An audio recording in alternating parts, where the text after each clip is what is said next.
ఒక కోతికి ఇద్దరు పిల్లలు. అందులో చిన్న పిల్ల అంటే కోతికి చాలా ఇష్టం. పెద్ద పిల్ల పట్ల అంత ఇష్టం లేదు.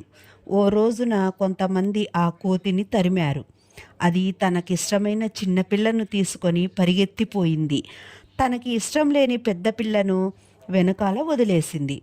తల్లి ప్రేమకి నోచుకొని ఆ పిల్ల ఓ పొదలో దాక్కుంది. జనం దాన్ని దాటి పరిగెత్తిపోయారు. కానీ దాన్ని చూడలేదు. జనం వెంటపడడంతో కోతి తొందరగా ఓ చెట్టుపైకి ఎగిరింది. ఆ ఎగరడంలో చిన్నపిల్ల తలను ఓ కొమ్మకు కొట్టింది.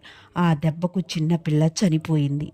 జనం వెళ్ళిపోయాక కోతి వెళ్ళి తనకి ప్రేమలేని పెద్ద పిల్ల కోసం వెతికింది. కానీ అది ఎక్కడా కనిపించలేదు. దాంతో కోతి తన ఇద్దరు పిల్లల్ని పోగొట్టుకొని ఒంటరిదైపోయింది. తల్లి తన పిల్లలందరినీ సమానంగా చూడాలి. Please like, share, subscribe.